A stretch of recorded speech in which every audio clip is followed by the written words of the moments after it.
রাজ্যের চিকিৎসা পরিষেবার উন্নয়নে সরকার সর্বাধিক গুরুত্ব দিয়েছে। এই খাতে আর্থিক বরাদ্দ বাড়ানো হয়েছে। অ্যাসোসিয়েশন অব ফিজিশিয়ান অব ইন্ডিয়ার রাজ্য শাখার 25তম বার্ষিক সম্মেলনের উদ্বোধন করে এমনটাই বললেন মুখ্যমন্ত্রী ডক্টর মানিক সাহা। সেই সঙ্গে তিনি বলেন, চিকিৎসা ব্যবস্থায় ফিজিশিয়ানদের দায়িত্ব সর্বাধিক। শনিবার হাফানিয়াস্থিত ত্রিপুরা মেডিকেল কলেজের বিবেকানন্দ অডিটোরিয়ামে অ্যাসোসিয়েশন অব ফিজিশিয়ান রাজ্য শাখার দুদিনব্যাপী 25তম সম্মেলন শুরু হয়। অ্যাসোসিয়েশনের রজত জয়ন্তী অনুষ্ঠানে উপস্থিত ছিলেন সংগঠনের জাতীয় সভাপতি জ্যোতির্ময় পাল, রাজ্য শাখার সাধারণ সম্পাদক ডক্টর সৌমেন চৌধুরী, সংগঠনের চেয়ারম্যান অরিন্দম দত্ত সহ বিশিষ্ট চিকিৎসকগণ। এই দিনের অনুষ্ঠানে বক্তব্য রাখতে গিয়ে রাজ্যের চিকিৎসা পরিষেবা পরিকাঠামো নিয়ে আলোচনা করেন মুখ্যমন্ত্রী। এদিন মুখ্যমন্ত্রী বলেন, চিকিৎসা পরিষেবা উন্নয়নে ফিজিশিয়ানদের যথেষ্ট ভূমিকা রয়েছে। ফিজিশিয়ানদের পরেই অন্যান্য চিকিৎসকরা রোগী দেখেন। সঙ্গত কারণে ফিজিশিয়ানদের দায়িত্ব সর্বাধিক। সেই সঙ্গে মুখ্যমন্ত্রী বলেন, সমাজের প্রতিও তাদের কিছু করার দায়বদ্ধতা রয়েছে। দায়বদ্ধতার কথা মাথায় রেখে তাদেরকে সমাজ সেবায় এগিয়ে আসার কথা বলেন। প্রসঙ্গক্রমে মুখ্যমন্ত্রী বলেন, পূর্বতন বাম সরকারের সময় চিকিৎসকরা অনেক কিছু বললেও সরকার গুরুত্ব দেয়নি। চিকিৎসকদের কথা তাদের বোঝার দক্ষতা ছিল কিনা প্রশ্ন তুললেন তিনি।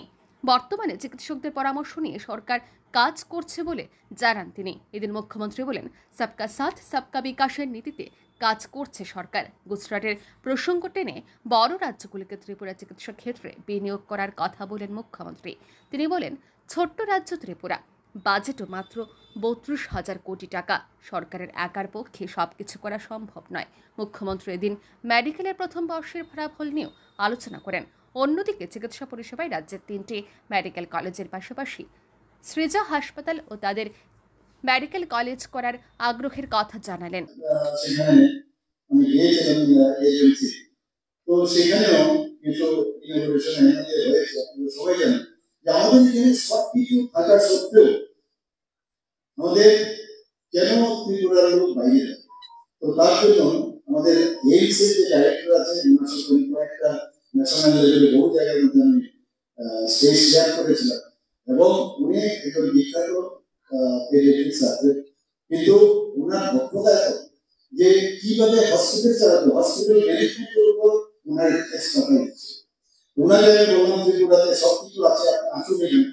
তো সেইভাবে উনি কিভাবে কি নিয়ে আমাদের এখানে এসেছিলেন, এখানে এমসি এসেছেন, এবং পরবর্তী সময় ওনার সাথে আমাদের মৌ হয়, যখন দিল্লি যাই সেই মৌ অনুসারে যে টেলিমেডিসিন থেকে শুরু করে বিভিন্ন যেসব ওনাদের সাথে আমাদের মৌ হয়েছে।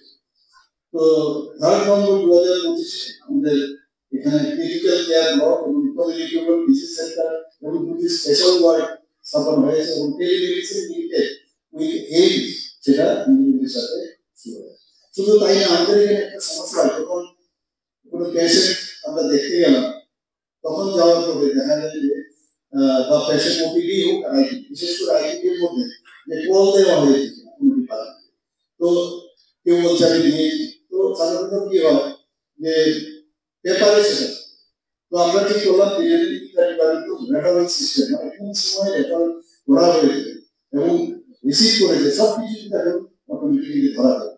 আমি আশা করবো এখানে ওই সিস্টেমটা যদি হয়, তাহলে কেউ আন্দোলন করে মানে বলতে পারবে না আই ডিডন্ট রিসিভ। তো এই জিনিসটা যদি করা যায়, সেটা আমার মনে হয় খুবই ভালো হবে, এবং আমি আশা করি যে এইভাবে আমরা ত্রিপুরাতে এখন শুধু এই আগরতলা সমস্ত ডিস্ট্রিক্ট হসপিটালগুলো, সাব ডিভিশনাল হসপিটালগুলো কিভাবে স্ট্রেন্থেনিং করা যায় সেইভাবে কিন্তু নিয়মিত আমরা কথা বলছি। এখানে আজকে যদি যেসব পাড়া লিডার আমাদের আছে ত্রিপুরাতে, সেই পাড়া লিডারের হিসাবে আমরা কিন্তু অনেক ন্যাশনাল লেভেলে অনেক জায়গা থেকে কিন্তু আমরা অনেক বেটার পজিশন আছি।